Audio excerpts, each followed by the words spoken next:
예전에 많이 질문 주셨던 내용인데요. 턱끝을 뭐 절골을 하거나 또는 뭐 잘라내거나 또는 전진을 하거나 또는 T절골 또는 시어절골 뭐 여러 가지 절골 방법들이 있죠. 그렇게 절골을 했을 때 이제 수술 후에 이제 뭐 만져봤을 때 느낌이 뭐 많이 없어진 것 같다. 뭐 이런 얘기를 좀 하세요. 근데 이제 질문 주신 내용 중에 제가 조금 의아했던 부분이 몇 가지가 있었는데 이거 먼저 좀 말씀을 드려볼게요. 2015년에 턱끝 수술을 받으셨다고 했고요. 그 다음에 2017년에 나사를 제거했다고 하셨어요. 근데 이때 CT를 찍어 보시지 않았을까라는 생각이 저는 들고요. 왜냐면 수술하고 플레이트 제거할 때 대부분 CT를 찍잖아요. 그래서 CT를 찍어보고 뭐 뼈가 이상이 있는지 없는지 아마 선생님하고 좀 상의를 하지 않으셨을까? 이런 개인적인 생각은 되는데 나사 제거 후에 불편함이 있고 이상하고 또 뭐 만져보니까 1cm 가량 뼈가 없어진 것 같다 이런 말씀을 해주셨어요. 근데 이게 뭘까? 사실 조금은 의문스러워요. 근데 내원하셔서 제가 CT 찍어보고 확인을 하면 뭐 어디가 어떻게 됐는지 알 수는 있을 텐데요. 질문 주셨던 분한테 제가 조금 부탁을 드리면 2015년 수술 전 CT랑 그 다음에 2017년 나사 제거하기 직전이나 직후에 찍었던 그런 CT를 한번 저한테 좀 보여주시면 좋겠다. 이런 생각이 조금 들었어요. 왜냐면 지금 시간이 꽤 오래 흘렀잖아요. 5년 정도 시간이 흘렀는데 그 시간 흐른 동안에 뭔가 변화가 있는지 한번 체크를 해보는 게 좋지 않을까 이런 생각이 들어요. 그래서 뭐 여러분들한테도 다시 한번 말씀드리지만 제가 사실 점쟁이가 아니잖아요. 그래서 여러분들이 이제 뭔가 정확한 판단을 원하시면 그냥 글로만 써 있는 걸로는 제가 뭐 답변 드리는 게 참 제한적이에요. 그래서 CT를 뭐 수술 전, 그 다음에 뭐 수술 중간에 뭐 또 다른 수술이 있었다면 뭐 핀 제거라든가 뭐 재수술이라든가 그런 게 있었으면 그 수술 전 이렇게 해서 단계별로 이렇게 CT가 좀 있으면 제가 객관적인 판단을 하는데 굉장히 도움이 되거든요. 그래서 그런 CT를 좀 가지고 내원하시면 제가 좀 정확한 얘기를 해드릴 수 있을 것 같아요. 근데 대부분은 아마도 추측컨대 이런 경우 아닐까 싶어요. 이제 뭐 턱끝 수술하고 나면은 이제 요런 데 비는 부분들이 있거든요. 그래서 요런 데 빈 데서 이렇게 만져보면 이게 단차가 꽤나 크게 만져지고 사실 요런 부분인데 요렇게 연결되어 있어야 될 부분이 이렇게 연결되어야 되는 부분이 요 부분이 이제 비니까 요 부분 비는 거에서 환자분들이 이거 뭐지 하고 느끼시는 경우가 꽤나 많은 것 같아요. 지금도 보기에도 여기는 별로 차이가 없어 보이지만 실제로 각도를 조금 달리해 보면은 뭐 요런 데서도 만져진다는 분 계시거든요. 근데 이쪽은 좀 크죠, 요런 단차가. 그래서 모르긴 몰라도 요런 부분에서 환자분이 요렇게 있어야 되는데 여기가 없다 이렇게 느끼시는 게 아닐까 개인적으로는 그렇게 추측은 하는데 뭐 정확히 봐야죠. 그래서 수술 전 CT나 이런 거 조금 가지고 오시는 게 일단 좋을 것 같고요. 제가 CT 찍어서 볼 수 있는 건 지금 모습밖에는 안 되니까 그 점 조금 양해하셔서 가능하면 전 CT 가지고 내원하셨으면 좋겠고요. 또 다른 질문인데요. 비용적인 면이나 수술에서의 뼈를 깎는 무서움 때문에 사각턱 절제술보다는 교근 축소를 알아보고 있었는데 그렇다면 교근 축소술은 다소 비효율적인 선택일 건가요? 이렇게 질문 주셨는데 유튜브 제 채널에서 여기 돋보기 있는 데서 여러분들 궁금하신 거 한번 이렇게 단어만 이렇게 쳐보세요. 그러면은 요 내용이 이제 관련된 내용이 되게 많이 있거든요. 그러니까 교근 축소술이 비효율적이냐 이렇게 물어보셨는데 저는 제 입장은 그래요. 교근 축소술 굳이 하지 말자라는 입장이고요. 그래서 요런 영상도 있고요. 그다음에 교근 축소술의 실제 사례 예랑 이런 거에 대해서 여러분한테 좀 설명드린 내용도 있고요.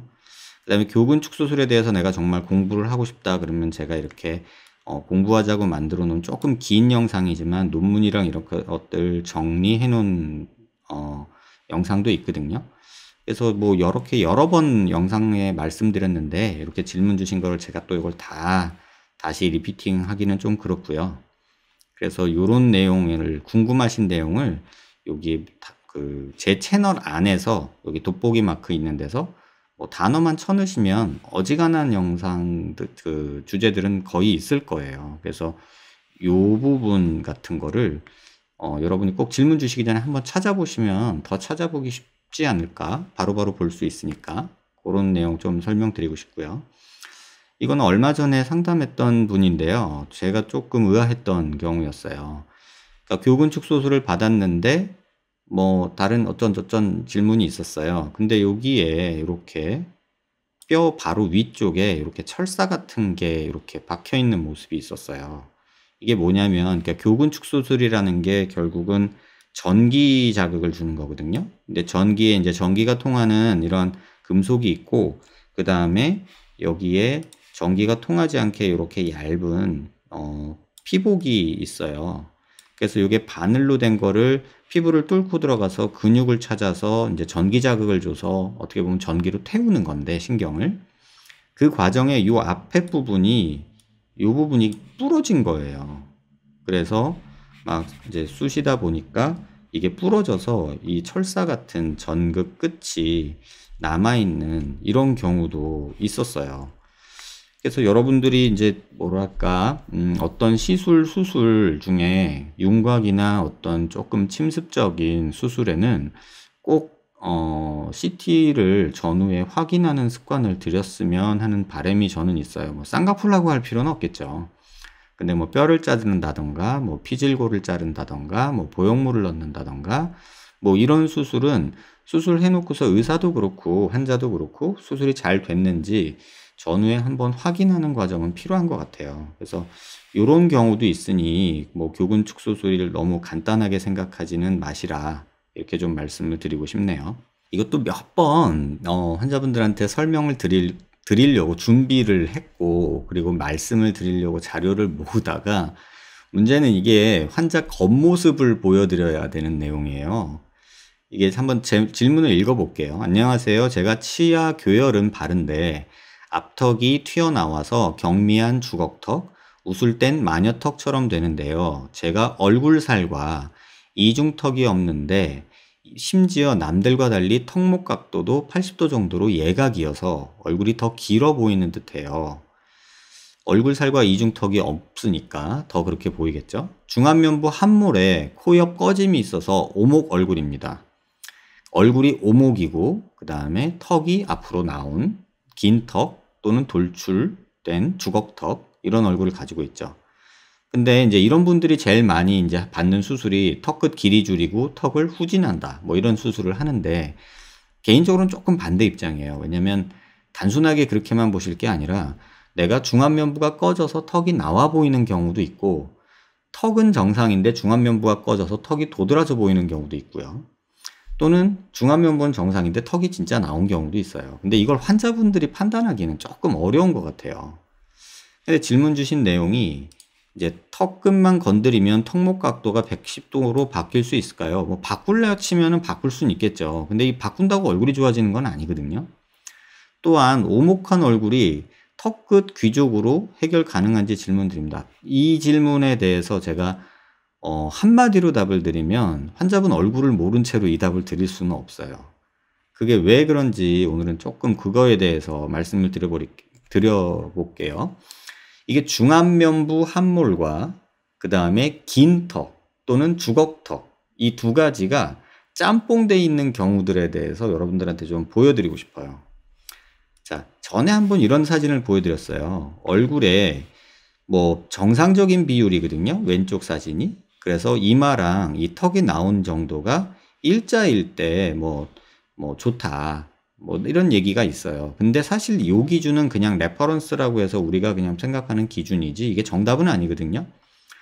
오히려 근데 이 각도가 이렇게 꺼져 있는 경우 이마 라인에서 아랫입술 그 다음에 턱끝 라인이 이렇게 꺾여 있는 경우 무턱이라고 보고요. 또 이 라인에서 아래턱이 바깥으로 나와 있는 경우 우리 주걱턱이라고 하죠. 근데 이거 한번 잘 보시면 이 얼굴은 중안면부가 나와 보이죠. 이 얼굴도 약간은 중안면부가 꺼져 보이는 느낌이 살짝 있죠. 근데 이 얼굴은 중안면부가 꺼져 보이죠. 사실은 눈, 코 위치는 거의 비슷한데 여기 입하고 턱만 바뀐 거거든요. 그러니까 요 상황에서 요거를 어떻게 이제 판단하느냐의 문제예요. 그래서 제가 그림을 조금 그려봤는데 요거 한번 천천히 보실게요. 자, 이게 그냥 흔히 요 그림만 보면 그냥 무턱이에요. 그죠? 오늘은 이 그림 보면서 한번 따라와 볼게요. 이 상태에서 조금 내려가면, 자, 코가 낮아지고 중안면부가 조금 꺼지면 입이 나와 보이는 느낌이 생기죠. 자, 여기서 이렇게 잘 따라와 보세요. 이런 얼굴에서 코가 낮고 중안면부가 꺼지니까 입이 더 나와 보이는 그런 느낌이 드시죠. 이 상태에서 코가 더 들어가면 이제 그때는 입이 더 나와 보이죠. 요 세 가지 경우를 한번 보세요. 느껴지시나요? 요 얼굴에서 얼굴이 중안면부가 꺼지면 어떤 느낌이 생기는지, 어떤 이미지 변화가 생기는지 한번 보세요. 이 얼굴에서 코가 이렇게 꺼지면 느낌이 어떻게 변하는지 눈으로 보이시죠? 그 다음에 또 하나는 정상적이라고 볼 수 있는 이런 비율에서 중안면부가 꺼지면 어떤 느낌이 되는지 한번 보세요. 굉장히 사람이 맹해 보이고 약간 우울해 보이고 약간 빈티나 보이고 약간 이런 느낌이 들죠. 자, 이 느낌하고 이 느낌하고 눈하고 입은 그대로 있어요. 턱하고. 근데 코랑 중안면부만 변하는 거예요. 그러니까 요 느낌을 여러분들이 보셔야 돼요. 요 느낌. 그 다음에 또 한 경우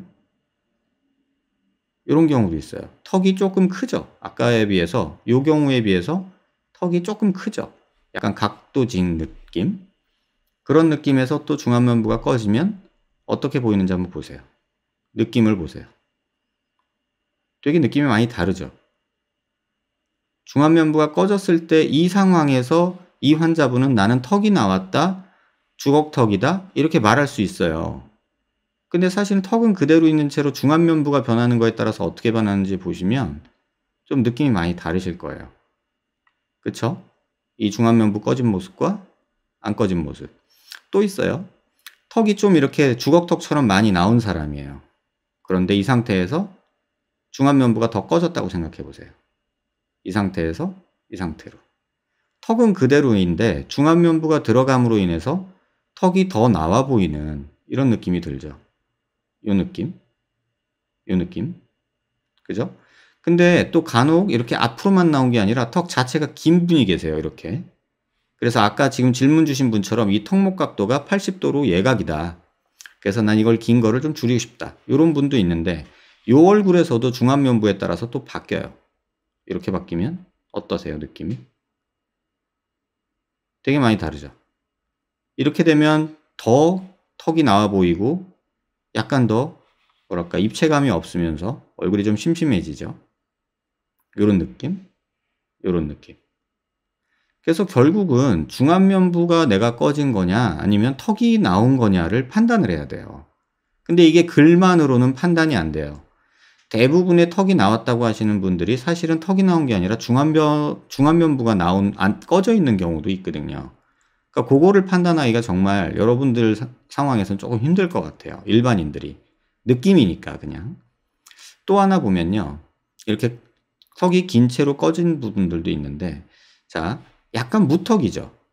근데 이 상태에서 턱만 바뀌는 거예요. 이번엔. 무턱이 턱만 바뀌는 거예요. 이렇게. 턱만. 이렇게. 그러면 얼굴이 좀 비율이 달라지죠. 자, 여기서 알아보셔야 될 거는 턱이 무턱일 때는 약간 어린 느낌이 들죠. 애기 같은 느낌이 드는데 턱이 앞으로 좀 나오면 약간 나이 든 느낌이 보여요. 이렇게 보는 거. 약간 애기 같고 조금 귀엽고 약간 이런 느낌인데 이 상태가 되면 약간 중년 느낌이 나고 이게 더 커지고 넙대대해지면은 좀 남성적인 느낌이 나죠. 요 턱하고 요 턱하고는 조금 느낌이 또 다르죠. 또 이렇게 턱이 커져 버리고 앞으로 더 많이 나가면 약간 더 다른 느낌이 나죠. 이게 턱만 바뀌잖아요, 지금. 근데 턱이 또 이렇게 뾰족하게 길어 버리면 또 다른 느낌이 나죠. 그러니까 이런 거를 말씀드리는 거예요. 턱만 바뀌어도 얼굴 이미지가 이렇게 바뀌어요. 그죠? 이 턱만 이렇게 바뀌어도. 여러분들한테 이걸 보여드리고 싶었어요. 근데 이걸 뭐 환자 사진으로 보여드리면 더 좋겠는데 환자분들이 이제 사진 동의를 안 해주셔서 이건 얼굴 눈 다 봐야 되거든요. 그러니까는 사실 보여드리기 쉽지가 않죠. 그래서 이렇게 턱이 바뀌는 거에 따라서 턱만 바뀌는 거에 따라서도 이렇게 느낌이 많이 바뀐다. 같은 얼굴이 이렇게 막 긴 마녀상 같은 느낌, 이런 느낌도 들었다가 약간 남자 같은 느낌, 약간 마초 느낌, 이런 느낌도 들었다가 이렇게 좀 하관이 튼실한 후덕한 느낌이 들었다가 약간 그냥 정상적인 비율의 느낌이 들었다가 턱이 없어지면 약간 어려 보이고 귀여운 느낌이 들죠. 그러니까 본인이 뭘 원하는지가 이제 정해져야 된다는 거예요. 그 중안면부가 정말 중요한 거는 턱이 긴 상태와 턱이 길기도 하고 앞으로 나오기도 한 경우에서 중안면부가 꺼져 있는 모습과 중안면부가 좀 나온 모습과 또 느낌이 많이 달라요. 그러니까 내가 턱이 어느 턱이냐, 어느 상태냐를 환자분들이 판단을 해야 되는데 이게 또 쉽지가 않은 것 같아요. 중안면부가 이렇게 나온 경우와 안 나온 경우, 나온 경우, 안 나온 경우. 또 턱이 조금 있는 편인데 중안면부가 꺼져 있는 경우와 이렇게 나온 경우와 꺼져 있는 경우, 나와 있는 경우. 이런 정상적인, 이게 지금 정상적인 비율의 얼굴이거든요. 근데 이 상태에서도 중안면부가 꺼져 버리거나 턱이 없어지는 이런 느낌에서 또 느낌이 많이 다르죠. 그러니까 요런 것들을 여러분들이 조금 보면서 판단을 해야 되는데 이게 사실 환자분들이 옆모습, 본인 옆모습을 객관적으로 보고 판단하는 거라는 정말 어려운 얘기예요. 그래서 쉽게 말하면 우리가 이렇게 있다고 했을 때 이게 높으냐, 이게 낮으냐, 이걸 판단을 해야지 수술 방향이 결정돼요. 쉽게 말하면 이걸 높다라고 내가 이렇게 있어서 눈높이로 봐서 이게 높다라고 보면 판단을 했으면 얘를 내리는 수술을 해야 되고요. 그 다음에 이렇게 봐서 이걸 낮다고 판단했으면 얘를 올리는 수술을 해야 돼요. 그러니까 같은 현상인데 어떻게 보면 같은 현상인데 수술 방향은 180도로 달라지는 거예요. 지금 이게 중안면부와 턱의 관계예요. 사실은 이마도 연관이 있는데 사실은 이마가 뭐 그렇게 크게 차이 나는 분들은 많지가 않아서 그래서 이거를 이마와 중안면부, 상중하안면부를 입체적으로 보고 판단을 해야 되는데 환자분들이 글로 이렇게 써놓으시면 예를 들면 글로 나는 중안면부 한몰이고 턱이 나와 있고 마녀턱이고 웃을 때 이렇게 되면 저 역시도 추측할 수밖에 없거든요. 그러면 실제로 환자가 제가 그린 그림에서 뭐 이런 얼굴이냐 그건 알 수 없잖아요. 이런 얼굴이냐 알 수가 없잖아요. 제가 그죠? 이 얼굴인지 어떤 얼굴인지 뭐 이 얼굴인지 아니면 이 얼굴인지 지금 말씀하시는 거로만 보면 이 얼굴에 가까워야 되는데 진짜 이런지 아닌지 제가 모른 채로 저 혼자 이 얼굴이라고 생각하고 막 설명을 하기 시작하면 환자분하고는 전혀 동떨어진 엉뚱한 얘기를 제가 하고 있을 수도 있다는 뜻이에요. 그래서 여러분들이 글로 표현해 주시는 글을 제가 어떻게 답을 드릴 수 있느냐는 정확한 그 판단 근거가 필요해요. 그래서 그 부분을 오늘 쭉 말씀을 드리고 싶어서 이게 좀 낙서 같은 그림을 그려봤는데 어떻게 도움이 되셨길 저는 바랄게요. 이렇게 무턱인 친구가 중안면부가 꺼지고 나가고에 따라서 어떤 느낌이 되는지 그 다음에 정상적인 턱인 사람이 중안면부가 꺼졌을 때 어떤 느낌이 오는지 이런 느낌을 여러분들이 조금 보셨으면 좋겠어요. 또 좀 턱이 크고 약간 하관이 있는 사각턱이 있는 이런 턱에서 중안면부가 꺼졌을 때 또 어떤 느낌인지 이 느낌 이것도 한번 보셨으면 좋겠고 지금 요새 제가 제일 관심 두고 있는 수술 영역이 사실은 진짜 요런 영역이거든요.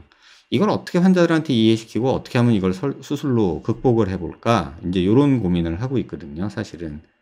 그래서 중안면부를 올리는 거 단순히 코 수술하는 걸로만은 얻을 수가 없고 인중 여기 비주도 바뀌어야 되고 앞광대 팔자주름 여기도 바뀌어야 되거든요. 그래서 요 내용을 여러분들이 조금 아셨으면 좋겠다는 거예요. 턱은 얼마든지 만들 수 있거든요. 이마도 얼마든지 만들 수 있고 코도 얼마든지 만들 수 있고, 다만 문제는 코끝이 얼마나 올라가는지는 한계가 있어요. 그래서 이 모든 부분들을 함께 고려해야 되는데 여러분들이 이거에 대한 이해 없이 단순히 이 상태에서 내가 턱이 나왔다 그래도 턱을 자르면 이중턱 생기면서 고생하게 되는 그런 문제들이 계속해서 나온단 말이죠. 이러한 환자들은 턱이 나오고 기니까 턱을 잘라주고 넣어주는 게 맞기는 해요. 근데 중안면부까지 꺼져 있다 이래버리면 이제 또 얘기가 심란해져요. 무슨 얘기인지 이해하시겠죠? 이 상태에서 턱만 줄었다고 절대 이뻐지지 않거든요. 이 상태에서면 턱이 줄어들면 예뻐지겠죠. 하지만 이 상태라면 또 얘기가 달라요. 중안면부가 해결이 안 된 채로 이게 되기가 어렵다는 뜻이에요. 그래서 도움이 되셨기를 바라고요. 이 영상을 여러분들이 조금 보시면서 천천히 이 중안면부 함몰과 얼굴이 길고 턱이 돌출되는 그 관계에 대해서 한번 고민해 보시길 좀 바랄게요. 도움 되셨길 바라요. 45도 광대 부위에 골절 및 하방 변이가 일어나는 이유가 과도한 쉐이빙 때문이라면 이건 좀 다른 얘기예요. 45도 부위에서 골절하고 하방 변이가 일어나는 이유가 과도한 쉐이빙 때문이라면 이거는 너무 이거 지금 쉐이빙 하는 광대 수술 방법으로 생긴 부작용을 보신 것 같아요. 근데 단순히 그렇게만 생각하시면 안 돼요. 45도 광대 쉐이빙 없이 비고정으로 옆광대만 절골해서 밀어넣는 수술은 상대적으로 본문에서 언급한 부작용이 덜할까요? 그렇지 않아요. 지금 질문의 의도가 퀵광대를 본인이 할 계획인데 여러 방법 중 쉐이빙 하는 거에 대한 부작용 사례를 한번 접하신 거죠. 그러니까 다른 방법인 쉐이빙 없이 절골해서 넣는 건 부작용이 덜할까? 라고 저한테 물어보시는 거예요. 아울러 퀵광대로 인한 부작용 중 45도 광대 쉐이빙 없이 옆광대만 절골해서 밀어넣은 케이스에서 관찰된 부작용이 있다면 알려주시면 감사하겠습니다. 제 블로그나 유튜브에 보면 요거에 대한 얘기는 수없이 많이 말씀을 드렸거든요. 제가 따로 막 정리해서 부작용 사례만 잔뜩 보여드리지는 않았어요. 이런 경우가 그런 경우예요. 절골만 해서 밀어넣는데 뼈가 안 붙어서 뼈가 다 녹아 없어진 경우. 지금 말씀하신 고정 없이 절골만 해서 밀어넣다가 뼈가 계속 덜렁덜렁거리면서 붙지 않고서는 나중에는 뼈가 없어진 경우, 이것도 그런 수술 방법, 말씀하신 요런 수술 방법에 쉐이빙 없이 했죠. 그런 방법의 부작용 중 가장 심한 예고요. 그 다음에 요런 경우도 볼 수 있죠.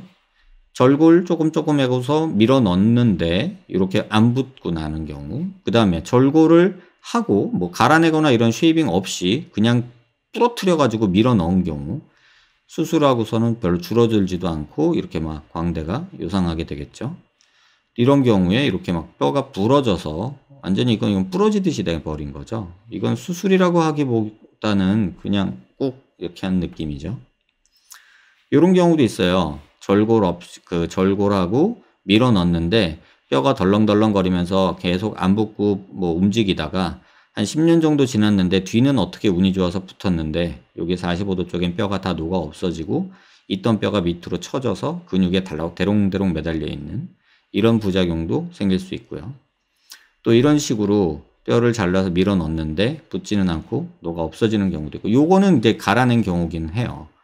그러니까 뭐 이런 것뿐만 아니라 뭐 고정을 했는데 또 뒤 고정 안 해가지고 이렇게 늘어진 경우도 있고, 뭐 절골해서 뭐 이렇게 늘어진 경우도 있고, 이런 경우는 절골하고 밀어 넣는데 안 붙어가지고 뼈가 이렇게 붕 뜬 경우도 있죠. 그죠? 또 이 경우도 뭐 절골하고 밀어 넣고 고정은 했지만 위에 안 붙은 경우고, 이거는 갈아냈는데 다 녹아 없어진 경우, 절골하고 밀어 넣는데 안 붙어서 둥둥 떠 있는 경우, 뭐 제가 여기다 다 올려드리진 않았지만 사실은 뭐 한 달에 한 대여섯 케이스 이상씩은 그런 경우를 보죠. 그래서 제가 말씀을 드리는 거는 그거예요. 퀵광대라는 수술이 무조건 나쁘다라고 말은 못해요. 근데 내 얼굴에 대고 모험하진 말자. 나는 괜찮겠지. 괜찮은 경우도 물론 있지요. 하지만 내가 만약에 안 괜찮으면 그거는 일이 굉장히 커요. 근데 보면 제가 한 7년째, 8년째 이 얘기를 하고 있는데도 불구하고 저한테 상담받고 인터넷으로 물어보고 막 이렇게 하고서 결국은 귓강대를 하시는 분들이 계세요. 그리고 하고 나서 수술한 다음 날 불안해서 저한테 메일 쓰세요. 저 오늘 귓강대 했는데 괜찮을까요? 아니, 낸들 알아, 이 양반아. 내가 CT를 본 적도 없고 귓강대도 종류가 너무 많은데 그걸 나보고 불안하다고 괜찮나요? 라고 물어보면 어쩌자는 거예요. 왜 그럴까? 이런 생각을 하게 돼요.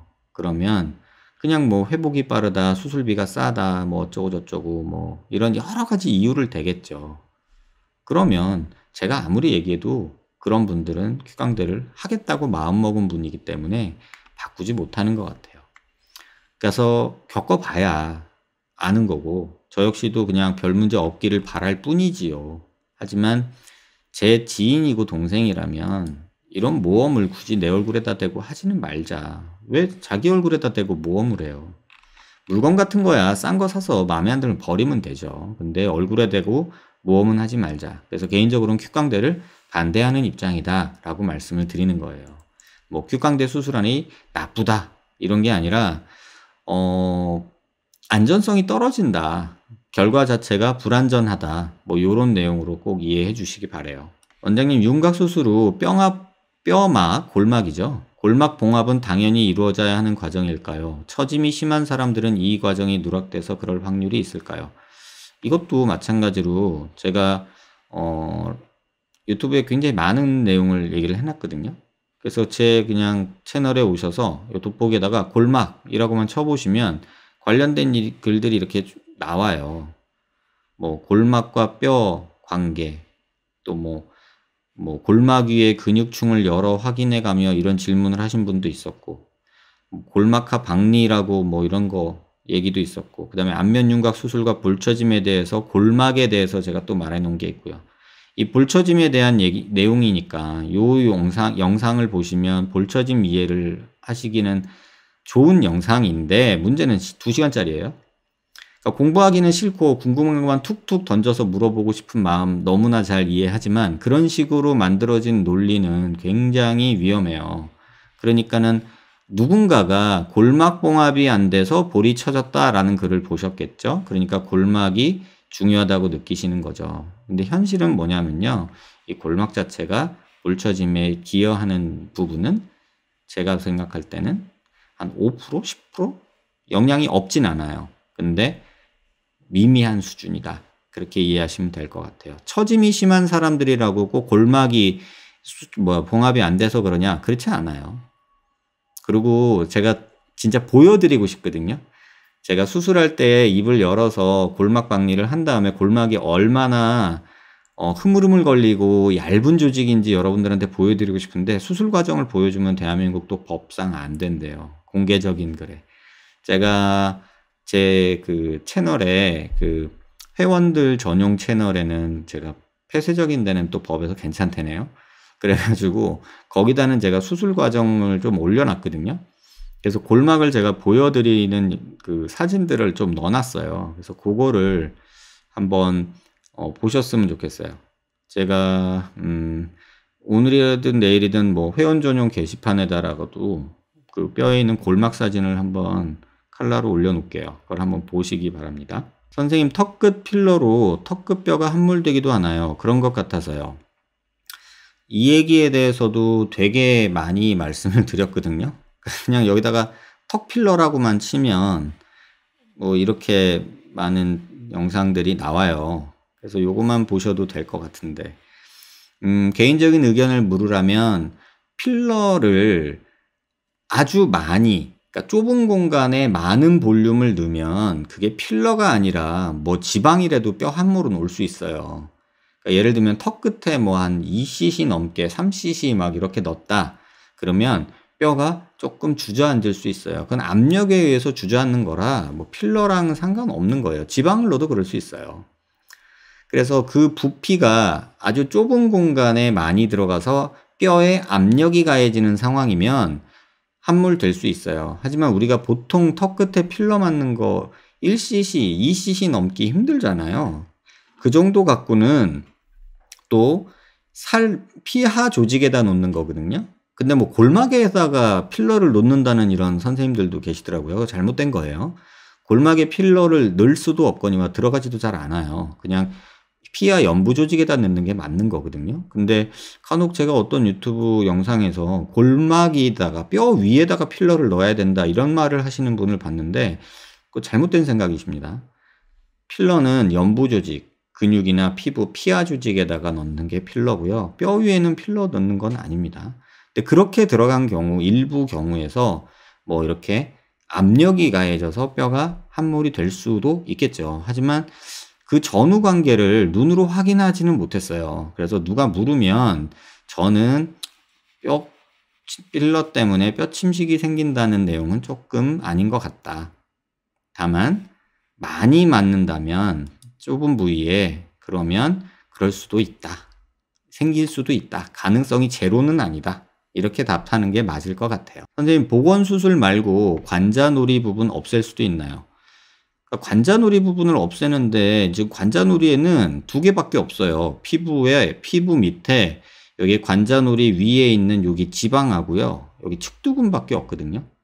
그러면 이걸 없앤다 그러면은 이 지방을 다 걷어내 주던가 아니면 근육을 잘라내는 건데 이렇게까지 관자놀이를 줄여야 될 이유는 사실은 많지 않아요. 그래서 그런 경우는 좀 없지 않을까 이런 생각이 들고 이런 부분을 굳이 수술로 교정한다면 그냥 저는 그냥 축두근에 보톡스나 맞자 이렇게 말을 하지 이걸 뭐 잘라내고 이럴 건 아니고요. 요 지방 때문에 뭐 두피로 광대 수술하고 나면 관자놀이 함몰 생기는 경우 자주 보거든요. 그러니까 그런 거 생각하면 요걸 뭐 조금 걷어낼 수는 있겠으나 그거 역시도 관자놀이 꺼져서 좋을 거 하나도 없기 때문에 그래요. 도움 되셨길 바라고요. 답이 됐을려나 모르겠어요. 환자분 같은 경우는 턱뼈를 많이 잘라냈기 때문에 첫 수술 당시 턱끝 묶기를 했어도 저렇게 처짐이 발생할 수밖에 없는 상태. 그러니까 턱끝 묶기가 처짐 발생을 100% 다 막지 못해요. 하지만 한 4-5mm 자른 다음에 턱끝을 당기고 근육을 당겨주고 묶어주고 이런 것들은 턱살이 늘어지는 매달린 턱을 방지하는 효과는 있어요. 다만 이 턱이 처져서 늘어지는 거를 뭐 1cm씩 턱을 잘라대는 상황에서 뭔 짓을 한다고 그게 완화가 되겠어요. 그래서 저 정도로 많이 자른 상태는 근육 묶기로 해결할 수는 없는 거죠. 그러니까 뭐 이런 질문이 약간 그런 느낌이에요. 이가 없는데 잇몸을 발달시켜서 이처럼 쓸 수 있나요?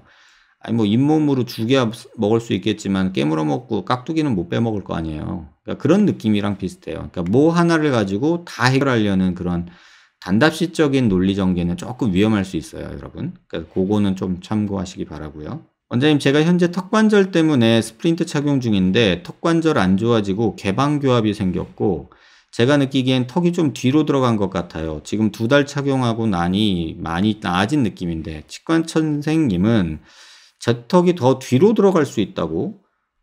이게 좀 저도 이해가 안 되는데 더 뒤로 들어갈 수 있는 건 맞거든요. 턱관절 안 좋으신 분들은 계속해서 이게 들어갈 수 있어요. 근데 더 뒤로 들어가야 턱이 안정될 것 같다 하시고 이거 조금 제가 볼 때는 물음표가 있고요. 원래 교합보다 턱을 뒤로 넣으면 뒤로 들어가지는 상태예요. 근데 지금 주걱턱이 아닐 텐데 이거를 더 늘 이유는 없을 것 같은데 이런 생각이 들고요. 저는 여기서 턱이 더 뒤로 가면 수술해야 될까 봐 걱정인데 따로 그런 말은 없으셨거든요. 보통의 경우는 교합이 정상이고 턱이 계속 뒤로 들어간다 그러면 양악수술해서 턱을 앞으로 빼는 수술을 하죠. 근데 턱이 들어간 상태에서 발치를 해서 교정을 한다고 말씀을 하셨어요. 치아 2개 발치해서 닿게 하자는 더 걱정돼서 질문드려요. 제가 지금 이 글을 보면 저는 이해를 못 하겠어요. 환자분 상태가 제가 상상하는 이 그림이 맞다면 이거 조금 잘못된 얘기 같아요. 그냥 무식한 그림이에요. 또 이게 이런 그림이 또 이해하기는 더 편한 것 같아서. 자, 이게 턱관절이라고요. 그 다음에 이게 하악이고요. 이게 상악이에요. 그래서 정상적인 사람의 교합은 이렇게 이가 악물려서 이렇게 돼요. 근데 턱관절이 안 좋은 사람들은요. 여기가 이렇게 관절도 좁아지고 이 길이도 짧아지는 경향이 있어요. 이 과두라고 해서 하악 과두가 달아요. 그럼 얘가 짧아지면 어떤 일이 벌어지냐면 얘가 위로 올라가고요. 얘가 이렇게 올라가고요. 얘가 뒤로 빠지고요. 그러면 얘는 밑으로 내려와요. 그래서 어금니에서 먼저 닿고 이 앞쪽에 개방교합이라고 해서 앞니가 물었을 때 안 물어지는 거예요. 여기가 안 맞는 거예요. 근데 여기가 안 맞으면 대부분 얘를 이 아래턱을 양악 수술을 하든지 해가지고 얘를 요렇게 돌려주는 수술을 보통 하자고 해요. 근데 반대로 이게 더 빠져야 되면 얘를 이 치아를 빼서 이 교합을 맞추자 이런 얘기를 하신 거거든요. 그래서 제가 좀 이해가 안 돼요. 그러니까 지금이 요런 상태일 거고 이게 더 빠지면 얘랑 부딪혀서 앞니는 절대 안 닿아요. 그러면 얘를 발치를 해서 뭐 이 앞니를 닿게 하겠다 이런 얘기거든요. 여기서 부딪혀서 여기가 안 닿는 거거든요. 그러니까 얘를 빼버리거나 해서 얘를 닿게 하겠다 이런 내용인데 저는 조금 이해가 안 돼요. 보통의 경우는 이 턱 수술, 턱을 이렇게 앞으로 위로 이렇게 돌리는 수술을 통해서 여기 길이를 늘려주는 방향으로 해서 여기 교합을 맞추는 게 일반적이에요. 그래서 저도 환자분 상태를 모르지만 아무튼 요런 그림을 가지고 좀 쉽게 이해해 보시면 도움이 되지 않을까 해서 한번 그려봤어요. 도움이 되셨길 바라고요. 저로서는 조금 받아들이기 힘든 내용이에요. 치과 선생님의 계획이. 사각턱 수술을 가족이 워낙 반대해서 몰래 하고 2달 정도 후에 집에 들어갈 생각을 했는데 티가 많이 나려나요? 이제 이런 질문 하시면 저도 참 난감해요. 다른 병원들은 2주만 지나도 괜찮다고 하는데 솔직히 그건 말도 안 되는 것 같아서 마음속으로 2달 정도면 붓기도 거의 빠지고 티가 안 나겠지 생각했었는데 이 영상에서 3개월의 최고점을 찍고 그 이후부터 좋아진다. 그러니까 2달은 택도 없는 기간이었나 싶네요. 간단하게 말씀드리면요. 사각턱 수술하고 나면요. 2주까지는 좀 생활이 불편하게 붓고 본인도 힘들어요. 왜냐면 입안 상처도 있고 해서. 근데 한 2주 정도 지나면 큰 붓기는 빠져요. 그리고 먹고 말았는데 큰 지장이 없어지는 상황이 돼요. 그래도 얼굴 보면 뭔가 부어 보이고 좀 벙벙해요. 그게 1달 정도까지 가요. 그리고 1달 정도 되면 이제 좀 살만해져요. 그리고 붓기 다 빠졌다고 느끼는 사람들도 있고 어떤 사람들은 아직도 한참 부었다고 느끼는 사람들도 있고 이건 사람에 따라 차이가 굉장히 심해요. 근육이 많은 남자들 같은 경우는 1달 갖고 택도 없고요. 여자 같은 경우는 좀 피부도 얇고 근육도 별로 없어서 1달 정도 된 다음에 붓기가 그렇게 많이 안 보이는 분들도 꽤나 많아요. 그리고 한 2달 정도 되면 남자나 여자나 공이 뭐 수술로 인한 붓기는 별로 안 보여요. 그래도 보여요. 비교해 보면. 그리고 수술한 결과, 그러니까 뭐 예를 들면 뼈를 잘라내거나 뭐 이런 수술한 결과가 이제 겉으로 살짝씩 보이기 시작하는 게 2개월, 3개월 그 무렵이에요. 그 다음에 한 6개월 정도 되면 잔붓기들이 빠지고 입안에 그 상처 부위 땡기는 거, 입 움직일 때 좀 땡기는 느낌 이런 것들이 조금 완화되기 시작해요. 그게 한 6개월 정도 돼요. 그 다음에 한 1년 되면 수술한 거 잊어버리게 되고 그 다음에 붓기는 정상적으로 다 빠지게 되고 수술하고 어느 정도 결과도 눈에 보이는 게 1년이에요. 그래서 수술하고 완전히 편해지고 결과를 완전하게 보려면 1년 보는 거고요. 그냥 환자들한테 저는 1달 정도는 사람들 보면 좀 불편해요 라고 얘기를 하고요. 여자 같은 경우는 한 2주 정도는 사람 만나기 조금 불편할 거예요 라고 얘기를 하고 그래요. 그래서 이건 사람마다 굉장히 차이가 많고 환자의 피부 두께나 근육 두께, 뼈 절제량 이런 거에 따라서도 변수가 되게 많거든요. 옛날 제 경험을 얘기하면 옛날 제 직원을 한번 수술해 준 적이 있었거든요. 사각턱도 자르고 턱끝도 자르고 막 이랬던 친구인데 수술하고 다음날 이 친구가 데스크에 앉아 있더라고요. 그래가지고 딱 봤는데 어제 수술했는데 왜 하나도 안 부었지? 막 이런 생각이 들 정도로 너무 말짱했던 경험도 있고요. 그 다음에 수술하고 1달 됐는데 수술하고 3, 4일 된 사람처럼 붓기 안 빠지고 엄청 부어있는 남자도 봤어요. 멍도 들어있고. 그러니까 이게 경우가 베리에이션이 굉장히 심해서 이런 계획을 하신다면 저는 차라리 부모님한테 말씀드려라. 이렇게 말씀을 드릴 것 같아요. 답변이 되셨는지 모르겠네요. 얼굴 골격 성장이, 키 성장이 18살 때 거의 멈춘다고 하던데 진짠가요? 대부분 맞아요. 보통 우리가 고3 때 한 정도 되면 고1에서 고3 정도 되면 얼굴 골격 성장은 끝났다고 봐요. 그래서 보통 18살이면 골격 성장, 얼굴, 키는 좀 다를 수 있어요. 집안마다 좀 다르니까. 근데 얼굴은 대략 그 무렵이면 골격은 끝난다 라고 보통 말을 하죠. 뒤통수가 완전 절벽이라 주입식은 안 될 것 같네요. 두피를 많이 열면 그 자리에 탈모가 올 텐데 숱이 적은 경우는 어떻게 해야 하나요? 그러니까 탈모가 올 수도 있고 안 올 수도 있는데요. 숱이 적은 거는 문제가 아닌데 머리카락 가는 경우가 조금 더 많이 빠졌다가 다시 나요. 머리카락이 굵은 분들 있죠. 그런 분들이 좀 덜 빠지고 탈모가 오는 경우가 적은 것 같아요. 근데 머리카락이 얇고 숱이 많고 적음보다는 머리카락이 얇은 분들이 수술하고 나서 한 달쯤 됐을 때 머리 한번 싹 빠지거든요. 그때 보면은 되게 많이 빠지는 경우가 있어요. 물론 시간이 한 6개월 지나면 또 많이 올라와요. 머리털이 또 자라 나오는데 정 안 되면 거기 모발 이식 조금 해주면 다 가려지는 거기는 해요. 근데 이제 모발 이식은 수술하고 한 6개월, 최소 6개월에서 1년 정도 지난 다음에 해야 되는 거라 그동안에 조금 괴로울 수 있죠. 그래서 그거는 참고하셔서 수술 결정하시라 이렇게 말씀을 좀 드리고 싶네요. 이 질문 집게 손가락으로 이렇게 하면 어떻게 되냐, 이게 이 질문이셨는데, 다시 질문 주셨어요. 그래가지고 다시 질문 주신 내용을 제가 쭉 읽어보니까 제가 이렇게 답변 드리면 될 것 같아요. 이게 일반인들이 생각하는 가장 큰 오해 중에 하나인데, 이 파란색이 뼈고요, 노란색이 피부라고 한번 생각해 보자고요. 그러면 여러분들이 일반적으로 생각할 때 이렇게 뽕긋하게 뭔가를 넣어주면 이 피부가 어떻게 될까? 이렇게 피부가 짧아져서 당겨져 오지 않을까? 이런 생각들을 하시는 것 같아요. 근데 지금 이 그림에서 제가 말씀드리고 싶은 거는 실제로 뭔가가 여기 들어갔을 때 1번으로 가느냐 아니면 2번으로 가느냐, 요거 여러분들이 한번 답 줘보실래요? 제가 여기다 뭘 넣었어요. 그럼 1번으로 가느냐 2번으로 가느냐. 이게 무슨 얘기냐면 1번은요, 이 피부가 얇아지면서 여기는 길이는 변화가 없다.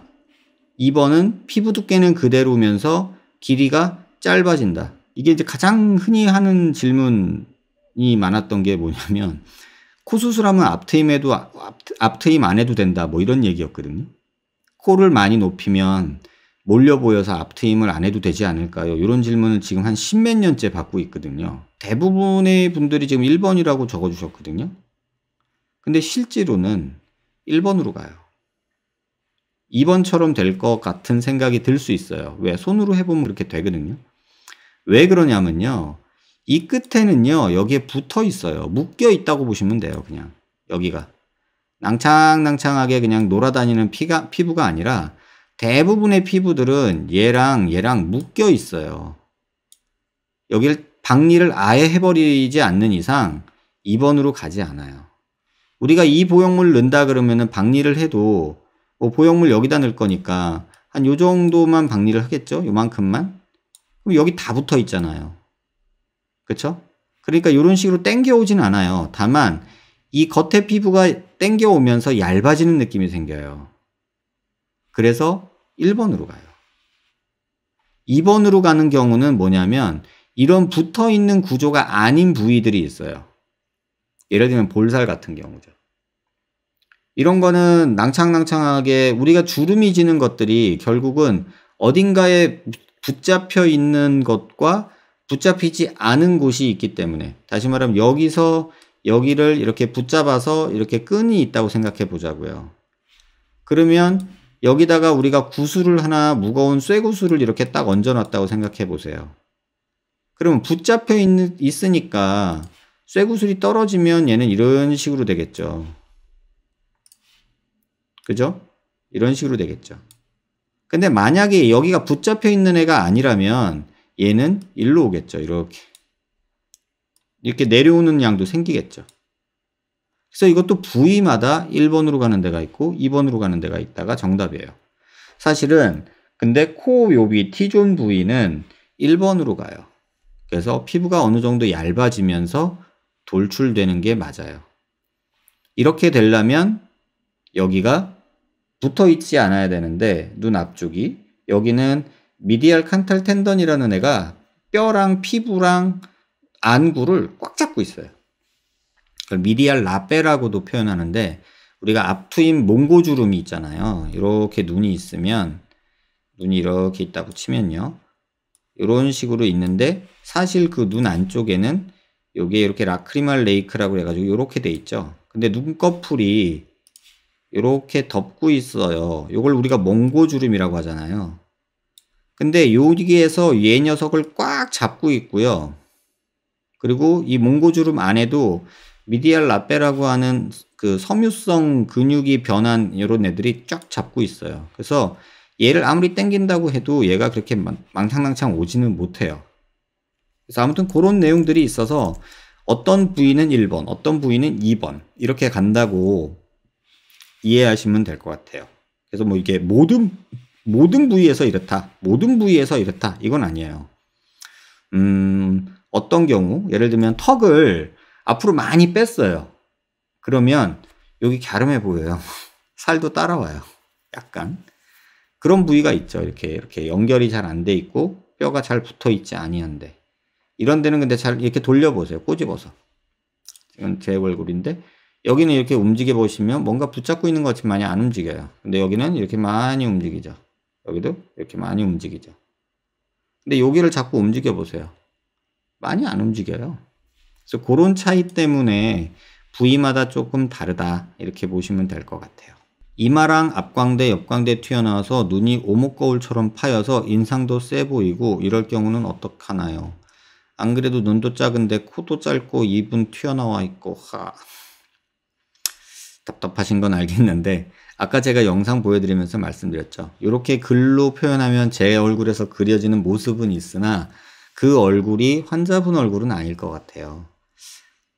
그래서 한번 시간 내서 병원 한번 내원하시고 CT 찍어서 보고 이게 뼈의 문제인지 코의 문제인지 광대의 문제인지 이마의 문제인지 턱의 문제인지에 대해서 한번 본인 얼굴에 대해서 공부하는 시간을 좀 가져보시는 게 좋지 않겠나 개인적으로 그렇게 생각을 합니다. 선생님 유튜버 보고 노블캣 수술 고민 중인 사람입니다.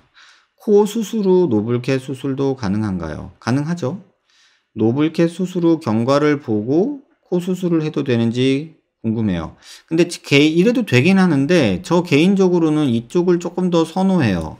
왜냐하면 이거는 제가 좀 반대해요. 왜냐하면 코를 많이 높여야 되는 환자에서 제가 많이 높일 걸 가정하고 얘를 많이 높여놓으면 실제 다른 데서 코를 했는데 그것만큼 못 높여가지고 나중에 얘를 낮춰야 되는 경우도 생길 수가 있어요. 그러니까 기왕이면 코 수술을 하고 그 높이에 맞춰서 여기를 하자라고 저는 그냥 원칙적으로 말해요. 그러면 얘 이렇게 해서 반대로는 못하냐? 할 수는 있어요. 근데 그랬을 때 언밸런스가 날 수 있다. 이게 같이 노는 애라서 그래요. 그래서 그 부분 이해하셨으면 좋겠고요.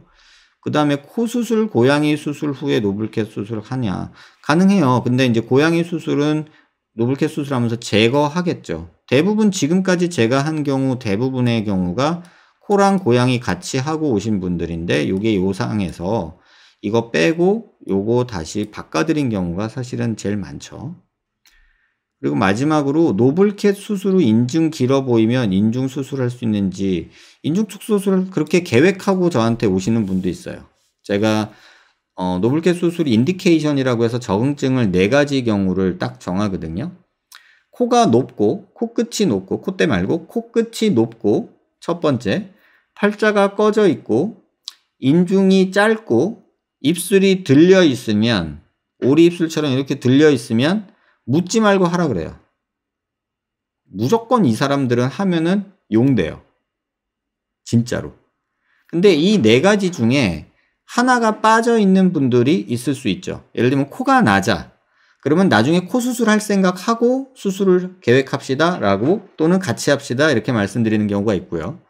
인중이 길면 저는 웬만하면 하지 말라고 그래요. 왜냐면 인중 긴 사람들은 하면 원숭이 되기가 딱 좋아요. 원숭이처럼 보이기가 쉬워요. 그래서 인중이 길면 이거는 컨트라인디케이션이라고 해서 절대 하면 안 되는 그런 수술이에요. 노블캣은. 근데 간혹 환자분들 중에 이걸 하고 나는 인중을 무조건 줄일 거다. 그래서 노블캐스트 해달라. 라고 하시는 분들이 계세요. 그런 경우는 노블캐스트 수술을 해요. 근데 저는 개인적으로는 인중이 길면 이 수술은 금기예요. 그래서 그렇게 이해하시면 될 것 같아요. 윤곽 3종 51차 지나가는데 광대 붓기는 턱 붓기에 비해 빨리 빠진다고 해서 이제 안 빠질 것 같아서 상당히 우울해하고 있었는데 힘이 나네요. 정면에서 볼 때 양쪽 광대가 불룩해서 너무 슬퍼하고 있었거든요. 믿고 맡긴다는 표현하면 쉽게 보고 대충 해줄 거라 생각했는데 그게 아닌가 보네요. 의심병 환자들도 많은가 봐요. 의사 선생님들도 여러 고충이 있으시겠어요. 이제 51차면 조금 살만할 때죠. 그죠? 아주 많이 막 힘들고 그럴 때는 아니고. 그래서 그렇게 너무 힘들어하지 마세요. 어차피 수술하고 이렇게 인터넷 보고 힘들어하는 시간에 산책 다니고 운동하세요. 그게 여러분 건강과 붓기와 이런 거에 훨씬 더 도움이 돼요. 그리고 이 볼살이 이렇게 불룩한 거요. 이렇게 광대하고 나면 여기 좀 이렇게 불룩해지잖아요. 그거 한 6개월 가요. 그러니까 그걸 뭐 표정 운동 이렇게 입 운동하고 움직이면서 운동하고 그러면서 살찌면 안 되고 그러면서 시간을 조금 흘려 보내세요. 그러면 훨씬 좋아져요.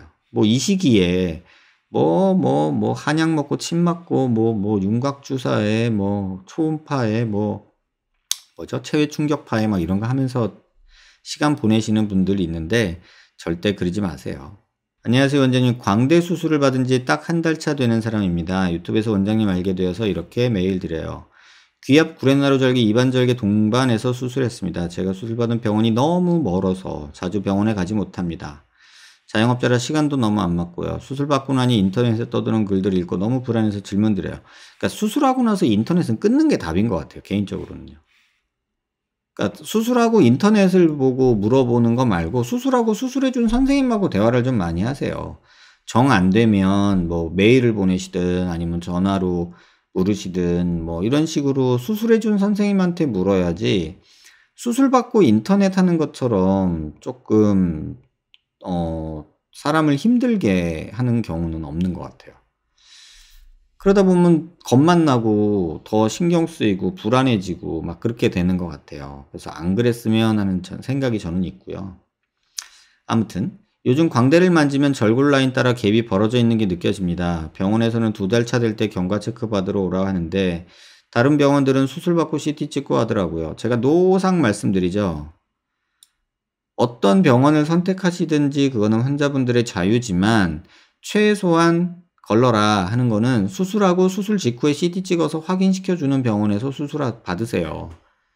그거 안 해주는 병원은 뭔가 그러면서 괜히 붓기 빠지는 약 주고 주사 맞춰주고 이러는 게 무슨 의미가 있어요. 내 수술 잘 됐는지 뼈를 보면 아는데. 그래서 병원 고르실 때 꼭 중요한 거는 수술 직후에 CT 찍어서 보여주는 그런 병원에서 수술 받으세요. 의사 선생님이 만약에 이 영상을 보신다면 저는 꼭 그러라고 하고 싶어요. 왜냐면 본인이 수술해 놓고서 그 결과를 괜찮겠지 하고 넘기지 마세요. CT 찍어서 확인해 보시고 부족한 게 있으면 바로 여세요. 그리고 그때 바로 교정하고 그러면 환자분도 덜 불안하고 교정하기도 쉬워요. 근데 나중에 3개월, 6개월 지나가지고 이걸 교정하려고 달라들면 굉장히 힘들고 고생하실 수 있어요. 그래서 저는 개인적으로 환자분뿐만 아니라 윤곽 수술을 하는 의사 선생님들도 이 영상 혹시 보신다면 수술하자마자 CT 꼭 찍어 보시고 한두 달 경과 보면서 CT를 찍어서 본인 수술한 게 잘 돼서 잘 유지되고 있는지 꼭 체크해 버릇하세요. 그게 여러분 의사 생활에도 도움이 될 거고 수술하는 환자분들에게도 불안감을 떨쳐줄 수 있고요. 그 불안감 때문에 인터넷 보면서 다른 병원 가서 CT 찍고 또 그거 받고 와서 병원 와서 잔뜩 불신에 차여서 컴플레인하고 이런 거 겪으시는 분이 그냥 한번 찍어보면 되잖아요, 서로. 어려운 것도 아니고 돈이 드는 것도 아닌데 그걸 왜 안 하면서 환자들을 이렇게 인터넷 세계에서 둥둥 떠다니게 만드는지 개인적으로는 좀 이해가 안 돼요. 환자분들도 마찬가지. 왜 수술하고서 다른 병원 가서 CT 찍어보고 어디 가서 물어보고 이런 거 하지 마세요. 수술해준 선생님한테 물어보고 CT 찍어보면 되잖아요. 근데 그걸 안 해주는 병원이다. 그런 병원에서 수술하지 마세요. 왜 그런 병원에서 수술하고서 밖으로 돌아다녀요? 그거 웃기잖아요. 전 이해가 안 돼요. 사이코다이내믹이, 그러니까 그런 생각을 하는 어떤 그 논리 구조가 저는 이해가 안 돼요. 왜 그럴까요? 뭐 2달 차에 오란다. 그 병원의 원칙이 그렇다. 세상에 그런 게 원칙이 어딨어요. 내가 궁금하면 찍어야지. 그렇잖아요. 본인이 궁금하고 환자가 불안하다면 찍어서 눈으로 확인시켜주는 게 맞잖아요. 선생님 저 빈혈인 것 같아요. 괜찮아. 2달 있다 봐. 이게 아니잖아요. 선생님 저 당이 오른 것 같아요. 괜찮아. 선생님 저 혈압이 오른 것 같아요. 괜찮아. 이게 아니에요. 그냥 검사 받아보면 되잖아요. 저는 절대 이게 무례한 것도 아니고 당연한 거라고 생각을 하거든요. 뭐 수술 후에 후관리 어떻게 해줘요? 뭐 이런 거 물어보는 사람들 많잖아요. 뭐 괜히 병원 불러가지고 뭐 고주파 해주고 이런 게 여러분들한테 도움 될 것 같아요? 도움 안 돼요, 그거. 큰 도움 안 돼요. 그렇다면 지역이 이 환자분처럼 병원이 너무 멀고 또 시간이 안 맞아서 뭐 그렇다 하면 저 같으면은 동네에 뭐 성형외과나 뭐 이런 데 가셔도 되고요. 뭐 대학병원 가면 너무 줄 서고 기다릴 수 있으니까 성형외과나 CT가 있는 성형외과나 아니면 진단방사선과 같은 데 가서 CT를 찍어서 원본을 다이콘 포맷으로 받아오세요. 어차피 돈 주고 찍은 거니까는 달라고 하면 주거든요. 받아오세요. 그리고 저 메일로 저한테 보내주세요. 캡처해서 주고 이러지 마시고 다이콘 포맷이라는 파일 포맷이 있어요. 대략 한 300메가 정도 돼요.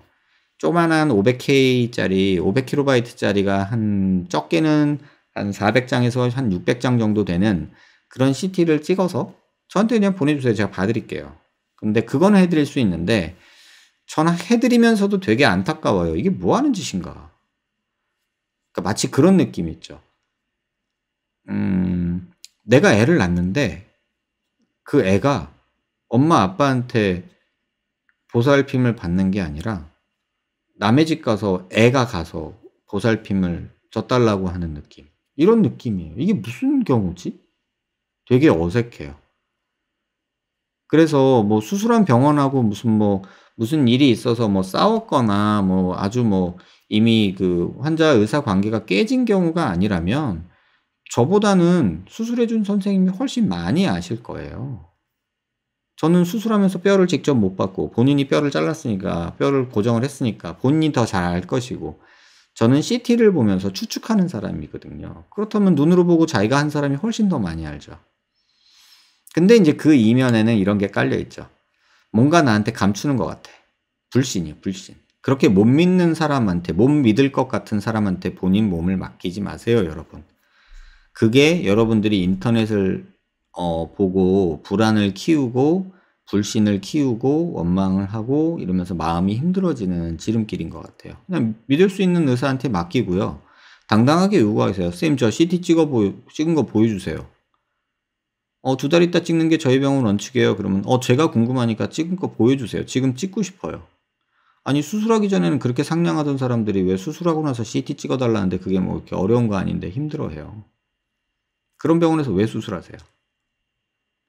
그리고 의사 선생님들이 혹시 이 영상을 보신다면 제발 그렇게 하세요. 그래야지 본인이 수술한 거에 대해서 이렇게 복습하고 확인해 버릇하세요. 그래야지 본인이 잘못하고 있는 거에 대해서 깨달을 수 있는 그런 것도 돼요. 환자가 잘못됐다고 알아서 나한테 찾아오면 그때는 이미 환자 의사 관계는 깨져요. 그러기 전에 본인이 확인하고 이게 좀 아쉽다. 이거 좀 다시 내가 손봐줄게 라고 하면 그나마 환자가 좋아하진 않겠지만 환자 의사 관계는 유지가 돼요. 근데 괜찮다고 CT도 안 찍고 이렇게 만져보고 괜찮다. 대충 보고 괜찮다. 이렇게 했다가 환자가 딴 병원 가서 CT 보고서는 이상한 거 발견해서 오면은 그제서야 뭐 어쩌고 이러면 서로 불편해지니까 그러지 않으셨으면 합니다. 종합병원인 가시든 어디 가시든 좋은데 저는 그분들이 CT를 볼 줄 모르실 수도 있어요. 그러니까 영상의학과 선생님들은 얼굴 CT를 잘 못 보실 수 있고요. 그 다음에 대학병원, 종합병원 가면 CT 찍는다고 그러면은 아마 되게 많이 기다리고 시간 더 많이 허비하실 거예요. 여기 가서 CT 찍을 바에야 수술한 병원 가서 CT 찍어 달라. 아무리 멀어도 그 시간이 더 적게 들 거예요. 대학병원은 두세 번 가야 되잖아요. CT 예약하고 또 예약하고서 간날 찍으러 가서 기다려야지. 또 CT 찍겠다고 또 진료 보는데 또 몇 시간 기다려야 되지. 그러면 결국은 수술한 병원 가서 검사하시는 게 훨씬 더 돈도 시간도 절약하는 게 될 수 있고요. 굳이 너무 멀다. 진짜 제가 어디신지 모르겠지만 너무 멀고 그렇다 그러면 동네 영상의학과 있으면 영상의학과 가서 찍어보시는 게 더 좋지 않을까? 이런 생각이 들어요. 다만 그분들은 CT를 잘 못 보실 수 있으니 원본 CT를 받아서 저한테 좀 보내주시면 제가 봐드릴게요. 답변 되셨길 바라고요.